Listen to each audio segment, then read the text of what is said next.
Hi everyone. Different spot for me. The closet is way too hot. Right now it's 90 degrees. We are going through a heat wave and it is not pretty. So if you hear fans and stuff like that, I'm sorry, but I have to have something on. So I just finished Moth by Maine. This one here was just, I'm gonna give it 5 stars because this one was so heartbreaking. This one was so heartbreaking to me. I felt so bad for Moth. So this is the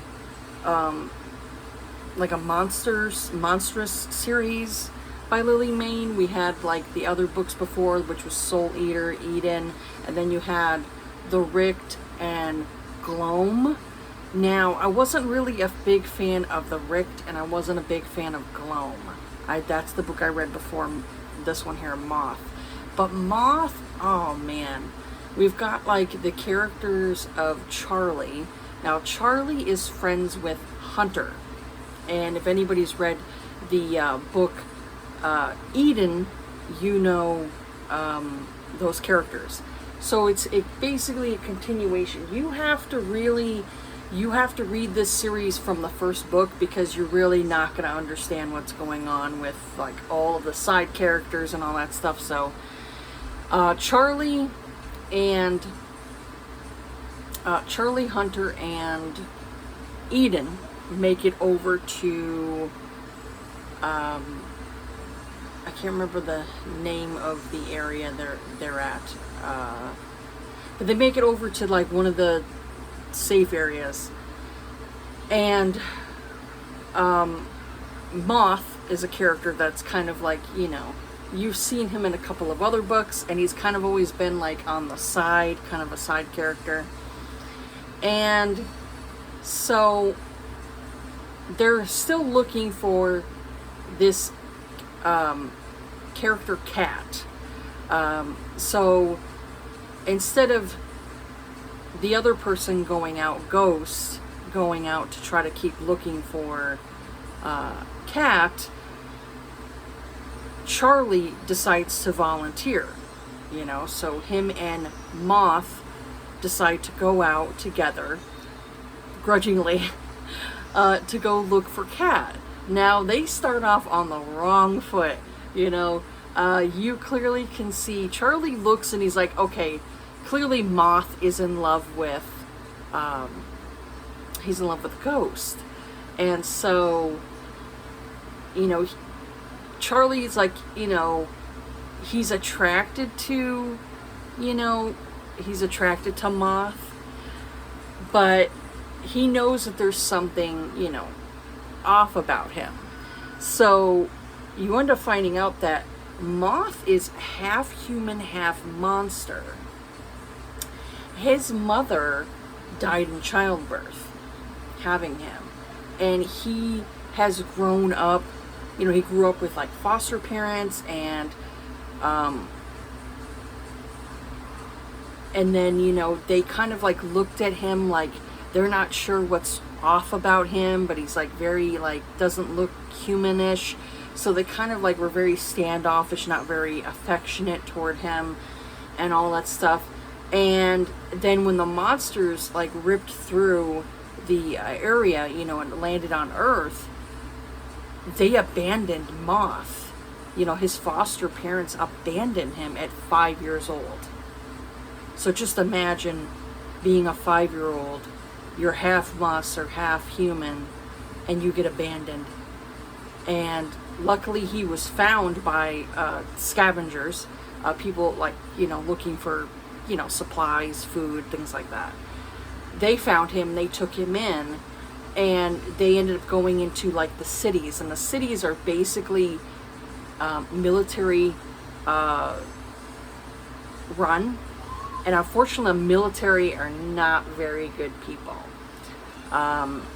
So he was basically raised on the streets. No one wanted him, and he left the city to make his way on his own at 12 years old, going into the wastes, the areas that are like abandoned and like, just roving gangs, things like that. So, you come to find out how alone Moth has been for like, he's 25 years being alone, like nobody showing him love or affection or anything. Humans and monsters look at him with scorn. They just like look at him like he's a freak, and it's, oh man, it just was it really just, right there, right in the feels. I was like, I feel so bad for Moth, I felt so bad for him. I wanted to give him a hug, because it's if you look different and you act different than what normal is, you get basically kind of like ostracized. And so Charlie, as they're going through the wastes, Charlie starts to get to know Moth, and even though they don't start off on the right foot and everything, but Charlie's very infectious with his personality, to where Moth starts to warm up to him, and you end up like hearing more of, both of their stories, and they start to fall for each other.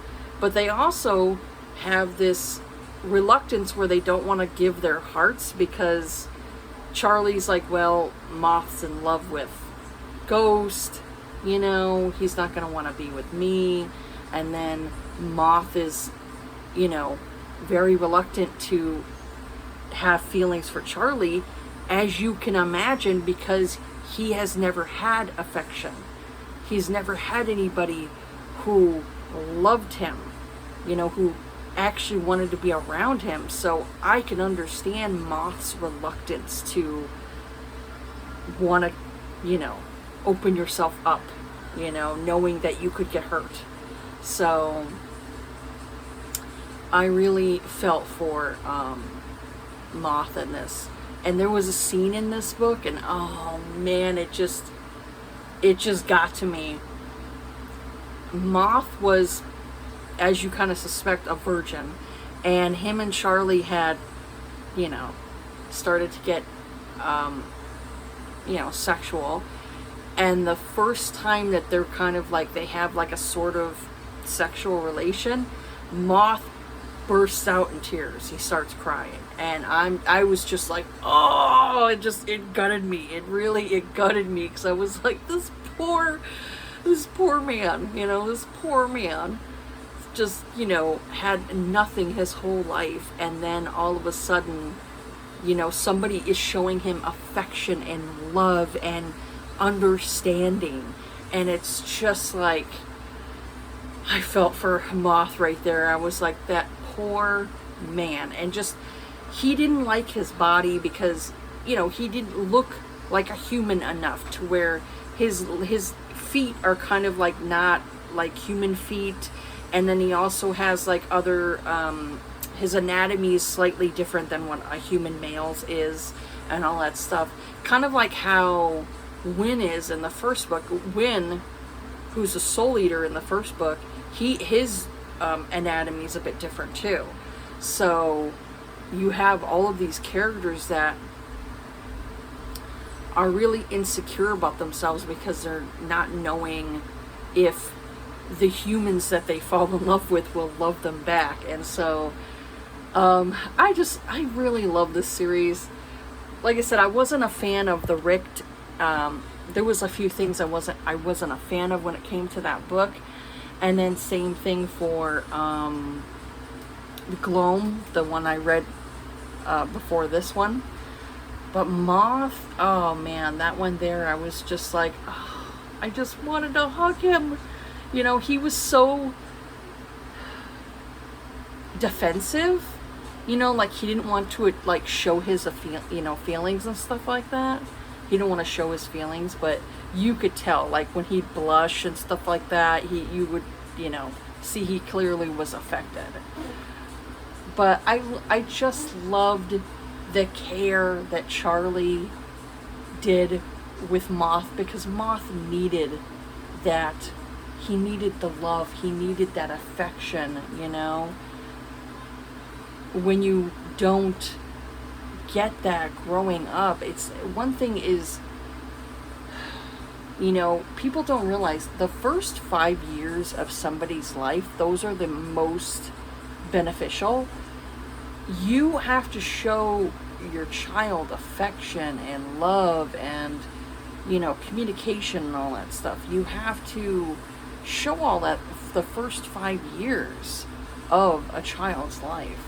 If they don't have, you know, have that, you know, if you don't have affection for your child, giving them hugs, telling them you love them, they're going to grow up, you know, stunted, mentally stunted, not knowing how to be affectionate with others, you know. For me, I have one memory of my mother hugging me. One. I don't remember anything else. I don't remember my mother being overly affectionate. You know, she said she was, but I really don't remember. You know, I don't remember.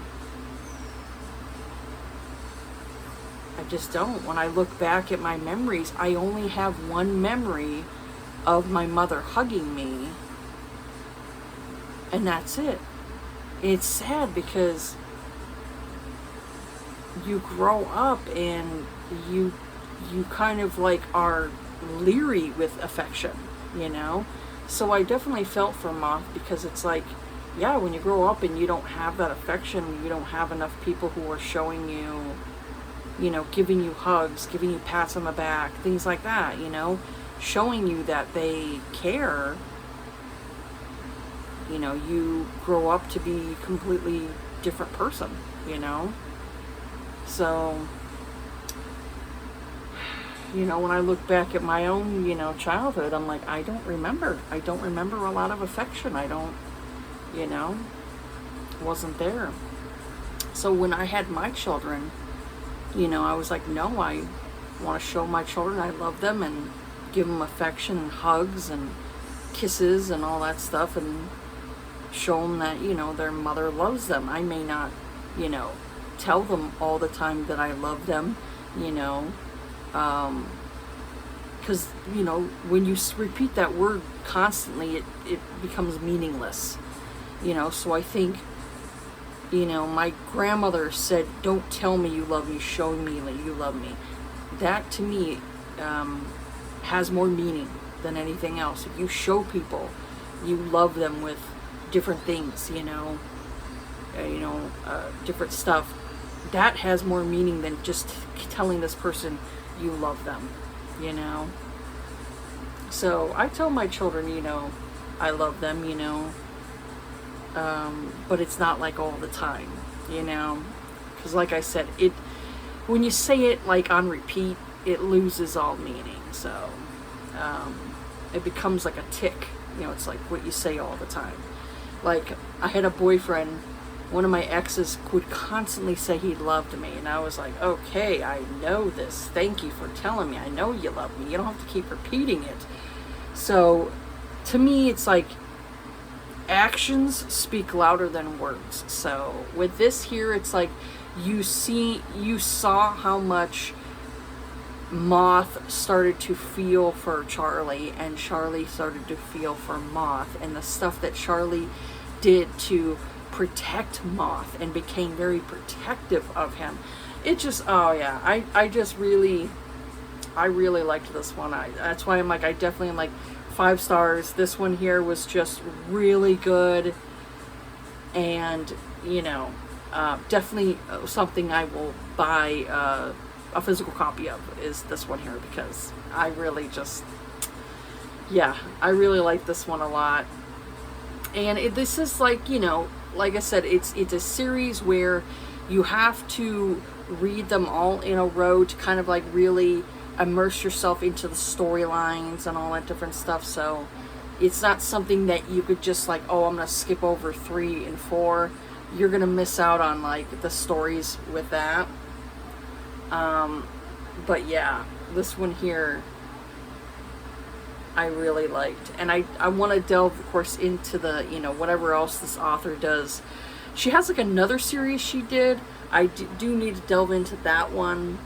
But there's one that's coming up that the picture of the creature, I'm like, not very appealing.